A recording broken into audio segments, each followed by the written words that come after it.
दोस्तों, Hormuz strait को बंद करना तो सिर्फ एक ट्रेलर था। अब ईरान असली मुद्दे पर आ चुका है और अब ईरान और हूथियों ने मिलकर कह दिया है कि वो एक और नया स्ट्रेट बाब अल मंडाब बंद करने वाले हैं और इसके बंद होते ही पूरी दुनिया पर असली तेल संकट आने वाला है। क्या कुछ हुआ है, दावा क्या है, सब जानेंगे। हमारे साथ भरत जी हैं। भरत जी, पहले होर्मुज स्ट्रेट और अब बाब अल मंडाब को लेकर भी बात कर दी गई है कि अब इसे भी बंद कर दिया जाएगा। बहुत बड़ा संकट दुनिया के ऊपर आने वाला है और ये बहुत बड़ी खबर आपके माध्यम से लोगों तक जा रही है और मुझे लगता है कि पहली बार ये खबर निकल रही है मीडिया के भीतर से।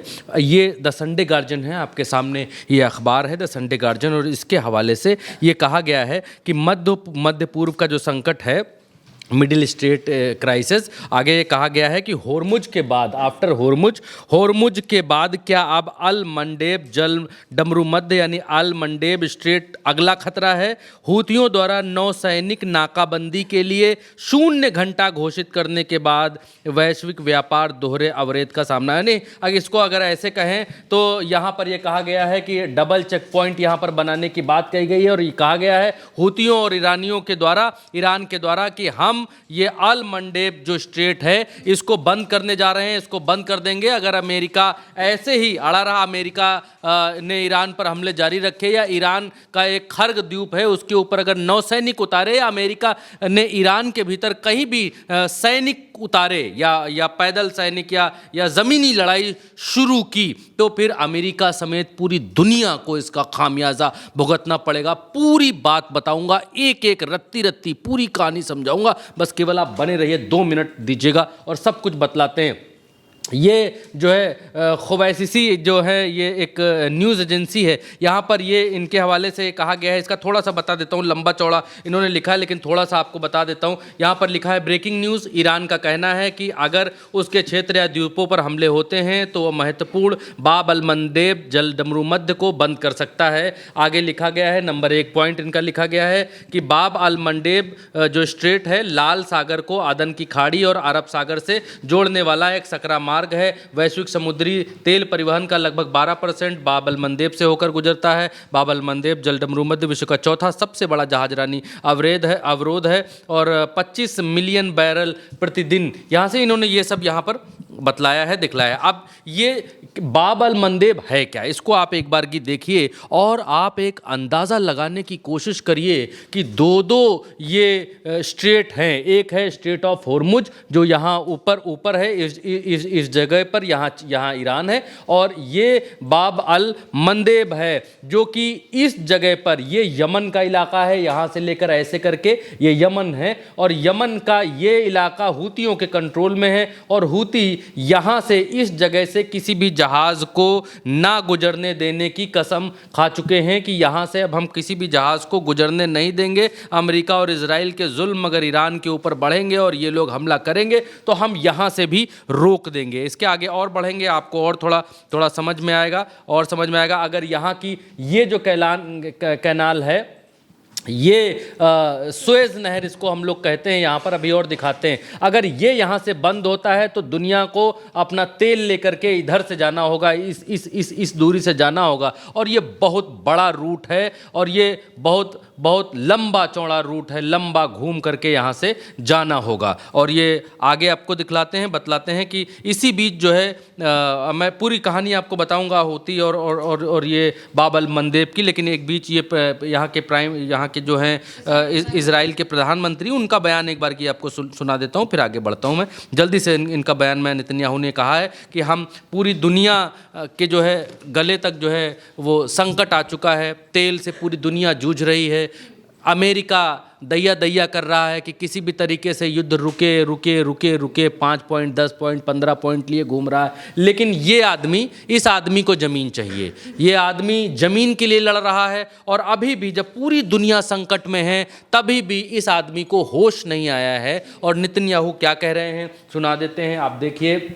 We continue the forcefully strike the targets. ये हिंदी में बता देता हूँ जल्दी से। हम ईरानी आतंकवादी शासन के ठिकानों पर लगातार जोरदार हमले कर रहे हैं। कल रात हमने IRGC नौसेना के कमांडर को मार गिराया। इस व्यक्ति के हाथों पर बहुत खून लगा था। होर्मुज जलडमरू मध्य को बंद करने का नेतृत्व भी उसी ने किया था। यहाँ एक कमांडर को मार गिराने की बात कर रहे हैं और इनको ये समझ नहीं आ रहा, अमेरिकियों को, इजरायलियों को ये समझ नहीं आ रहा है, जंग में गुड्डे गुड़िया नहीं मरते हैं, जंग में कमांडर ही मरते हैं, जंग में सैनिक ही मरते हैं, जंग में जहाज़ ही गिरते हैं, या जंग में तोप गोले ये सब चलते हैं, और जंग में बारूद ही चलता है आज के टाइम पर। तो ये बहुत बड़ा कोई इन्होंने जग जीत लिया है, या बहुत बड़ा इन्होंने स्ट्रेट ऑफ होर्मुज खुलवा दिया है, या ईरान पर कब्जा कर लिया है, या ऐसा कुछ कर दिया है, ऐसे सामने आकर के बता रहे हैं जैसे इन्होंने कद्दू में तीर मार दिया है और अब इनको सब लोग पहुँच करके ताज पहनाएं। ये इस बात की घोषणा करने आए हैं कि जल डमरू मध्य, यानी जिसको हिंदी में जल डमरू मध्य आप कहते हैं, स्ट्रेट ऑफ होर्मुज,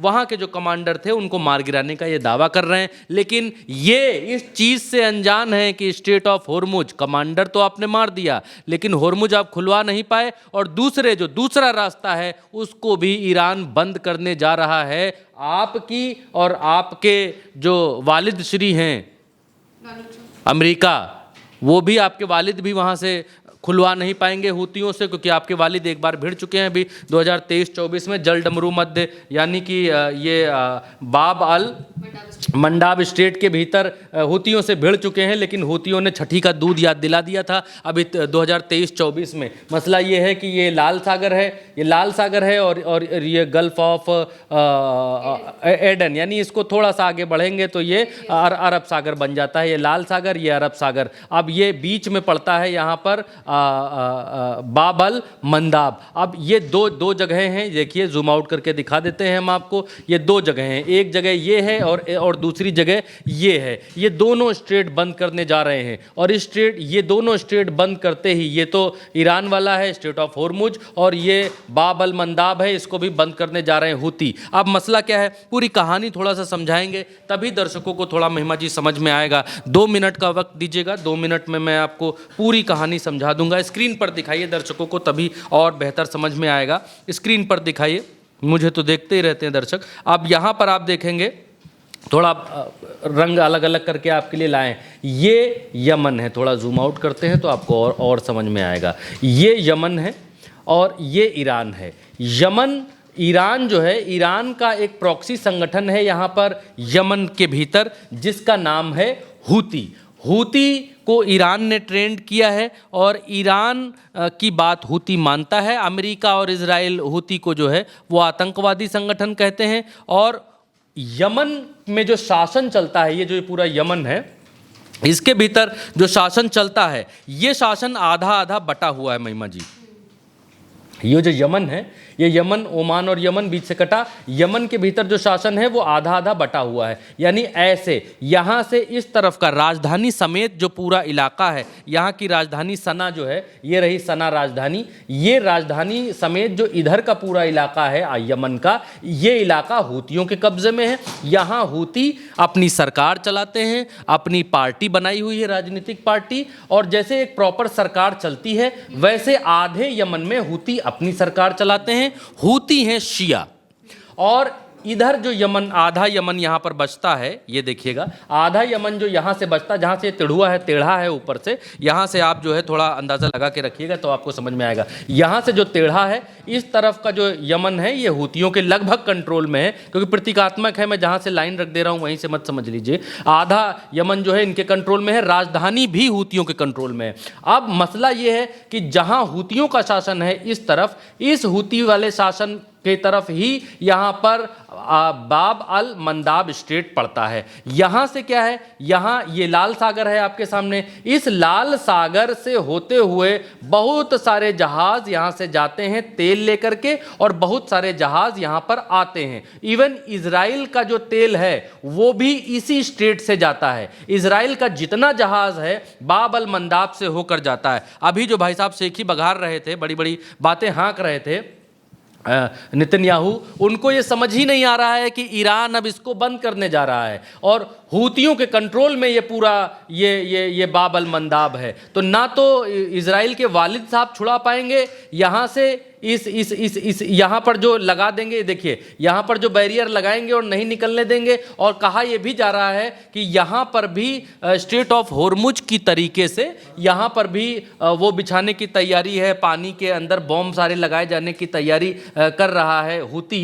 और हूती इन सब, जो हूती जिस दिन ऐलान कर देगा उस दिन बंद कर देगा। हालांकि हूती ने आज इस बात का ऐलान किया है कि अगर ईरान के ऊपर हमले बंद नहीं होते हैं, ईरान की बातें नहीं मानी जाती हैं, समझौता ईरान के अपने 5 पॉइंट्स पर नहीं होता है, तो हमारा अगला काम है इसको बंद कर देना, और हम इसको बंद कर देंगे। अब इसको बंद करते ही क्या होगा, इसको बंद करते ही ये लाल सागर है, यहाँ से जो नावें आती, ज़्यादातर तेल यहाँ है, यहाँ से तेल भरकर कुवैत, बहरीन, कतर, ये दुबई, यहाँ से ये लोग भरकर मस्कट पस्कट से यहाँ से भरकर ये लोग तेल इस रास्ते से ऐसे ऐसे करके यहाँ से होते हुए ये यहाँ आते हैं। और ये लाल सागर है, ये लाल सागर है, और लाल सागर में यहाँ इजराइल को ये तेल देते हैं। इजराइल ने अपने कोने तक, समंदर इजराइल के नीचे, जैसे कन्याकुमारी अपने यहाँ है, वैसे ही इजराइल के कोने तक ये समंदर पहुँचता है और इजराइल यहाँ से तेल वेल उतारता है। अब सिर्फ ये इजराइल का ही मसला नहीं है, ये मसला सुएज नहर का भी है। यहाँ से, क्योंकि ये इजिप्ट है, थोड़ा दूसरे नक्शे में दिखाते हैं तो और समझ में आएगा। ये जो इजिप्ट है, इजिप्ट के बीच से यहाँ से सुएज नहर निकली हुई है। अब इस सुएज नहर के जरिए हम आपको दिखाते हैं थोड़ा जूम करके, ये देखिए, ये सुएज नहर गई हुई है, और ये सुएज नहर जो है बाकी के दुनिया के समंदर से इस इलाके, इस लाल सागर को जोड़ता है। और ये जो सागर है, ये देखिए, ये जो सागर है, ये इसको कहते हैं भूमध्य सागर, और इस भूमध्य सागर को जोड़ता है ये बीच से सुएज नहर जाती हुई जोड़ती है। तो लोग क्या करते हैं कि रूट ये लेते हैं, क्या रूट लेते हैं, यहाँ से तेल भरते हैं, इस जगह से आते हैं और इधर से निकल जाते हैं। ये जो यूरोप के इलाके हैं, इन इलाकों में चले जाते हैं, बड़ा आसान सा रास्ता, यहाँ से होके यहाँ चले जाते हैं।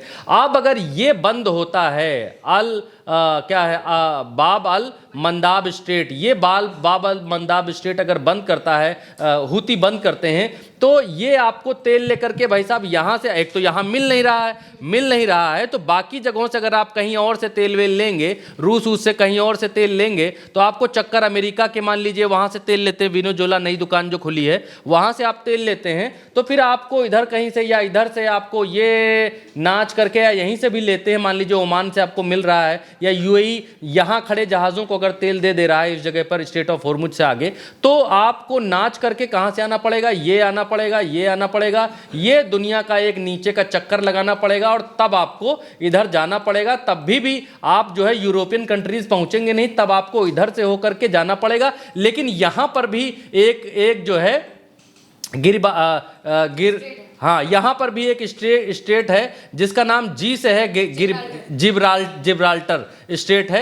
अब इसको पार करके आपको जाना पड़ेगा। यहाँ भी कोई टोल टैक्स वाला ना बैठा हो कि टोल लेने लग जाए, खैर इसको छोड़ देते हैं। तो यहाँ से फिर आपको यूरोप जाना पड़ेगा। तो यूरोपियन कंट्रीज का तो गला पकड़ लिया है ईरान ने, यहाँ से वो जाने नहीं दे रहा है। यहाँ पर वो बिछा के रखा है कि इसको भी हम बंद करेंगे। तो जो जहाज़ मान लो जा भी रहे हैं तो वो दुनिया का चक्कर लगा करके जाएंगे यहाँ से, और यहाँ से जाएंगे तब जो है तब जा पाएंगे कहीं यूरोपियन कंट्रीज के भीतर। तो कितना बड़ा अब मसला क्या है? अब मसला ये है कि यहाँ ये जो यमन है, यमन के भीतर हूती कैसे आए, वो भी एक बड़ा सवाल है कि भाई ये हूती कौन है। लोगों के मन में सवाल उठ रहा होगा कि हूती कौन है, यमन के भीतर कहाँ से आ गए। ईरान तो वहाँ पर है उस जगह पर, फिर ईरान का कंट्रोल यहाँ यमन के भीतर कैसे है? तो यमन के भीतर कंट्रोल ऐसे है कि ये जो यमन है, यमन की जो सरकार चल रही थी इससे पहले का माने आप रखिए 2014 के आसपास, जो 2014 से पहले। हालांकि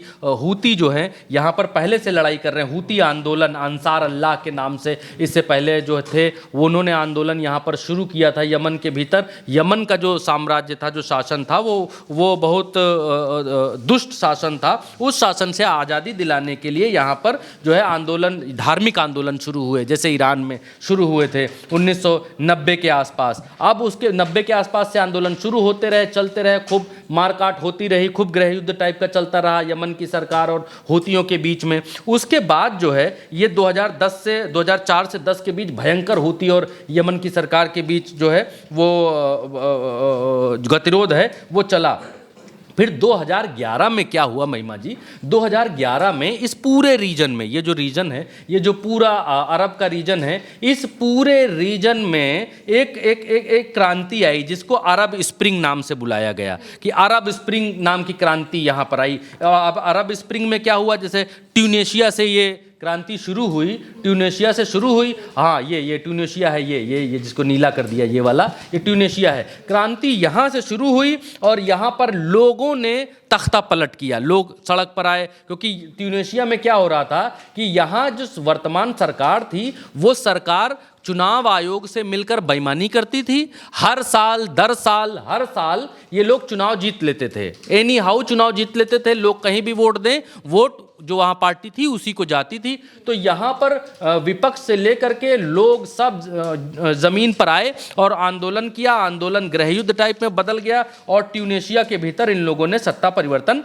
कर दिया। ट्यूनेशिया में सत्ता परिवर्तन होने के बाद अलग अलग देशों में ये क्रांतियां जागने लग गईं, जिसका नाम यहाँ पर अरब स्प्रिंग दिया गया। उसके ट्यूनेशिया के जस्ट बाद जो है इजिप्ट, ये जो आपके सामने देश दिख रहा है, इजिप्ट के भीतर क्रांति शुरू हो गई, फिर लीबिया के भीतर क्रांति शुरू हो गई, फिर जो है सीरिया के भीतर क्रांति शुरू हो गई, ये सीरिया रहा, फिर यमन के भीतर क्रांति शुरू हो गई, इसके बाद ये यमन है, यमन के भीतर क्रांति शुरू हो गई। तो ये यमन के भीतर जब क्रांति आई यहाँ तक शुरू होते होते तो सरकार बदली, जब सरकार बदली यहाँ के राष्ट्रपति हटे, सरकार बदलने के बीच में हूतियों ने कुछ ऐसा कांड किया कि आधे यमन पर कब्जा ही कर लिया। और जब आधे यमन पर कब्जा कर लिया, ये साल जो है मैं आपको बता रहा हूँ 2014 के आसपास, अरब स्प्रिंग शुरू हुआ 2011 और 2014 के आसपास हूतियों ने यहाँ कर लिया कब्जा। और अब जब ये कंट्रोल हूतियों के अंडर आ गया तो ये यहाँ का जो इलाका है ये कंट्रोल जो है ये भी हूतियों के पास चला गया। और आज की तारीख में हूती यहाँ पर इस जल डमरू मध्य को या फिर इस बाब अल मंदाब स्ट्रेट को बंद करने की पोजीशन में है। और किसी भी समय यह खबर आ सकती है कि स्ट्रेट ऑफ होर्मुज के बाद बाब अल मंदाब स्ट्रेट जो है वो भी बंद कर दिया गया। और ये बंद करते ही इजराइल का गला सूखना शुरू हो जाएगा यहाँ पर, क्योंकि इजराइल को, क्योंकि अभी यहाँ से तेल मिल जा रहा है, फिर इजराइल को दुनिया से नाच करके इधर से आना पड़ेगा तेल लेने के लिए, या फिर किसी और कंट्री से जुगाड़ लगाएं, रसिया, या फिर क्योंकि अमेरिका भी यहाँ से बहुत दूर है। ये देखिए दूसरे छोर पर अमेरिका है यहाँ, तो जब पृथ्वी नाचती है तो दूसरे हिस्से में यहाँ पर ये इलाके आते हैं। तो अब मसला ये है, अच्छा एक चीज़ और है, लोग ये भी मैंने कमेंट में देखा महिमा जी, लोग ये भी यहाँ पर पूछ रहे हैं कि भाई साहब ये बताइए कि ये हूती क्यों इनके लिए लड़ रहे हैं। तो हूतियों को जो सपोर्ट प्रोवाइड, आधा जब यमन पर इन्होंने कब्जा किया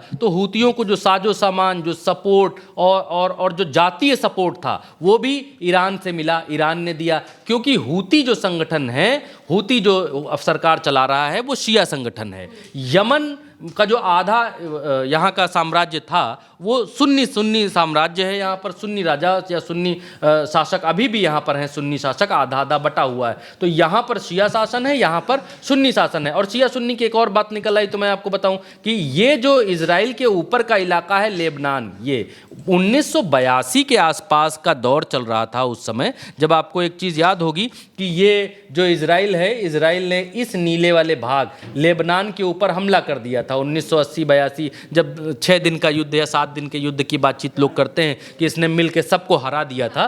तो उस दौरान इजराइल ने लेबनान के इस हिस्से पर कब्जा कर लिया था। अब यहाँ पर क्या है, यहाँ लेबनान के भीतर कई समुदाय रहते हैं, जैसे शिया रहते हैं, सुन्नी रहते हैं, ईसाई रहते हैं, पारसी रहते हैं, और भी बहुत सारे जो है वो लोग रहते हैं यहाँ पर। अब हुआ ये कि इजराइल ने यहाँ के इस भाग के ऊपर कब्जा कर लिया तो इस इलाके में ज़्यादातर शिया आबादी है। तो शिया आबादी में जो उस समय बना गुट, जैसे होता नहीं कि क्रांतिकारियों का एक गुट बन जाता है, तो क्रांतिकारियों का एक गुट बना और उस गुट का नाम हिजबुल्ला रखा गया। और हिजबुल्ला ने लड़ना शुरू किया, इजराइल का विरोध करना शुरू किया। दिखलाइए, बताते हैं आपको। इजराइल का जब विरोध करना शुरू किया तो ये गुट भी शिया था, ठीक, और ईरान भी शिया है, हूती भी शिया है। तो ईरान ने यहाँ इजराइल के जुल्मो सितम को ख़त्म करने के लिए हूतियों का साथ दिया, हूतियों को ट्रेनिंग दी। हूतियों को सेना की ट्रेनिंग दी। और 2014 हूतियों को जब ट्रेनिंग दी तो ट्रेनिंग देने के बाद इनका सारा साजो सामान, गोला बारूद, हथियार सब कुछ इन्होंने यहाँ पर उपलब्ध कराया इनको। अब आज की तारीख में लेबनान में जो हूती हैं वो सिर्फ, हाँ माफ़ करिएगा, लेबनान में जो हिजबुल्लाह हैं वो सरकार में भी हैं, वो सरकार में भी हैं, मंत्री भी हैं और इस इलाके पर इनका राज भी है। इस इलाके पर ये राज करते हैं। ये सशस्त्र बल भी हैं और ये राजनीतिक पार्टी भी हैं और अमेरिका की नज़र में ये आतंकवादी हैं। ये है इक्वेशन। अब इनकी जो सिचुएशन है, नीचे जो यमन की सिचुएशन है, यमन में क्या है, यहाँ पर ये आज की तारीख में सरकार के साथ हैं। ये हिजबुल्लाह जो है सरकार के साथ में, सरकार में है और ये लड़ाई भी लड़ रहे हैं। और दूसरी तरफ जो यमन है, यमन में हूती सरकार के साथ नहीं है। हूतियों ने अपना आधा देश ही बना लिया है अलग और वो आधे देश पर शासन कर रहे हैं। तो ये हिजबुल्लाह और हूती दोनों मिलकर यहाँ पर लड़ रहे हैं इजराइल से। ऐसा नहीं है कि ईरान अकेला है। ईरान ने रक्त बीज की तरह अपनी फौज फैलाई हुई है। और एक बात और बता दूं, ये इराक के भीतर मिलिशिया ग्रुप है और जो मिलिशिया ग्रुप है वो भी शिया है। मिलिशिया ग्रुप इनकी, अब मसला ये था कि उसकी भी कहानी बता देता हूँ जल्दी से। इराक में क्या था, आईएस का जब प्रभाव बहुत बढ़ रहा था, आईएस ने इराक के बगदाद और फलाना हर जगह पर कब्जा कर लिया था। तो उस समय इराक का जो शासन था वो उसकी मदद करने के लिए और एक संगठन बने, मिलिशिया संगठन बने, अलग अलग संगठन, धार्मिक संगठन मिलकर लड़े। जो आईएस की जिन्होंने बिल्कुल छठी का दूध याद दिला दिया आईएस को, इन लोगों ने वहाँ से भगा दिया। अब उसके बाद जब सरकार गठित हुई इराक के भीतर, क्योंकि लड़े तो मिलिशिया ग्रुप्स ही थे, तो सरकार ने कई सारे मिलिशिया ग्रुप्स को सरकारी आर्मी का दर्जा दिया और सरकार में इन लोगों को जगह दे दी। आज की तारीख में जो मिलिशिया ग्रुप हैं वो सरकारी आर्मी का हिस्सा ही हैं, लेकिन ये मिलिशिया ग्रुप अमेरिका के ठिकानों पर हमले करते हैं, क्योंकि ये मिलिशिया ग्रुप ये कहते हैं कि ईरान के ऊपर जो अमेरिका हमला कर रहा है वो जाती है। हम अगर आईएस के खिलाफ लड़े थे, हम अगर उस ज्यादती के खिलाफ, उस जुल्म सितम के खिलाफ उस समय लड़े थे तो हम वही हैं, हम नहीं बदले हैं। हम आज भी जुल्म सितम के खिलाफ हैं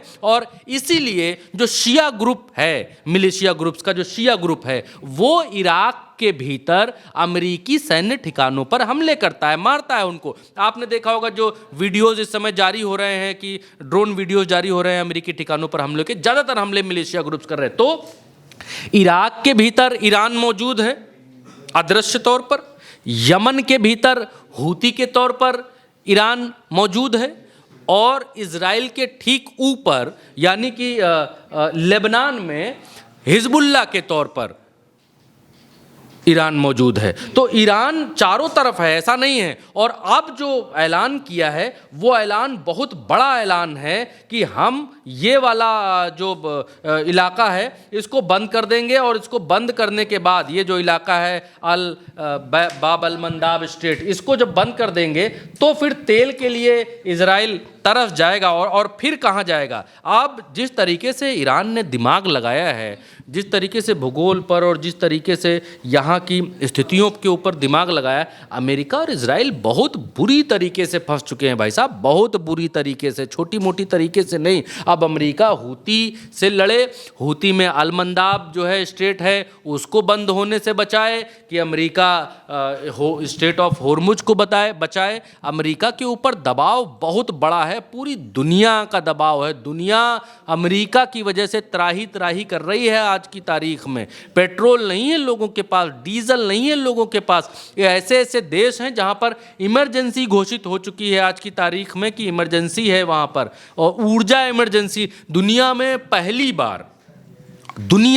बार मैं जितना पढ़ा लिखा हूं, मेरा जितना पत्रकारिता का करियर है, मैंने अभी तक इवन विश्व युद्ध पहला, विश्व युद्ध दूसरा, इन विश्व युद्धों में भी ऊर्जा इमरजेंसी नाम नहीं सुना है। कहीं पर भी आपको नाम नहीं मिलेगा कि ऊर्जा इमरजेंसी घोषित की गई। आज की तारीख में देशों में ऊर्जा इमरजेंसी घोषित की जा रही है। कई देशों के दफ्तर बंद हो चुके हैं, कई देशों में तो होटल नहीं चल रहे हैं, कई देशों में सरकारी दफ्तर सिर्फ 2 दिन या 3 दिन खुल रहे हैं, कई देशों में स्कूलों में छुट्टियां दी जा चुकी हैं। एक देश का नाम मुझे याद नहीं आ रहा, अभी 2 दिन पहले उसने डिक्लेयर किया कि हमारे यहाँ ऊर्जा इमरजेंसी हम घोषित, फिलीपींस ऊर्जा इमरजेंसी घोषित करते हैं। गूगल कर लीजिएगा, फिलीपींस में ऊर्जा इमरजेंसी घोषित हो चुकी है। तो अब इस क्षेत्र में इतना तगड़ा चक्रव्यूह रचने के बाद अब अगर यहाँ पर अमेरिका और इजराइल और बड़ी गतिविधि करते हैं तो ये युद्ध नई दिशा में बढ़ता हुआ दिखलाई देगा। ये दुनिया का नक्शा बदलने वाला युद्ध होगा। ये दुनिया के पैसे पर तो खैर प्रभाव पड़ ही रहा है। दुनिया में पैसा, स्टॉक मार्केट, एक्सचेंज, ये तो सब गिर ही रहे हैं, वो आपने देखा ही। दुनिया का भूगोल बदल सकता है अब अगर इससे आगे की लड़ाई आगे बढ़ती है।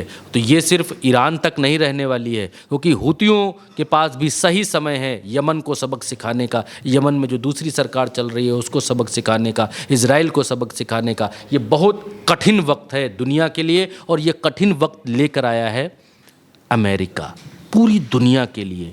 एक सनकी सा आदमी जिसने पूरी दुनिया को बर्बाद करके रख दिया है, और अब उस सनकी के सिर पर फितूर ये है कि किसी भी तरीके से स्ट्रेट ऑफ हॉर्मुज को खुलवाया जाए, किसी भी तरीके से ये बाबल मंदाब को बंद होने से बचाया जाए। और एक खबर जब उड़ी है, दूसरी खबर क्या है थोड़ा सा बता देता हूँ, अगले वीडियो में फिर बताऊँगा। दूसरी खबर ये उड़ी है कि अमेरिका ये जो खार्ग द्वीप है, इस द्वीप के ऊपर कब्जा करना चाहता है, यहाँ पर अपने सैनिक उतारना चाहता है, और जिसकी वजह से, ये ईरान का द्वीप है, जिसकी वजह से ईरान अब यहाँ पर इस स्ट्रेट को बंद करेगा, और इस स्ट्रेट को बंद, तो ये तो बंद ही है पहले से ही, अब नई तरीके की वॉर शुरू होने वाली है। लोग ये कह रहे थे कि समझौता होने वाला है, युद्ध बंद होने वाला है, लेकिन अब नए तरीके का युद्ध देखने को मिल सकता है। बिल्कुल, यानी कि जो स्ट्रेट ऑफ हॉर्मुज इस जंग के शुरू होने से पहले खुला हुआ था, अब उसे खुलवाने के लिए अमेरिका एक तरफ जद्दोजहद कर रहा है, तो वहीं दूसरी तरफ एक और स्ट्रेट बाब अल मंडाब भी अब बंद होने वाला है। और अगर ये बंद हुआ तो पूरी दुनिया में अलग लेवल का तेल संकट आ सकता है। फिलहाल के लिए मेरे साथ इस खबर में इतना ही। आप देखते रहिए उल्टा चश्मा यूसी।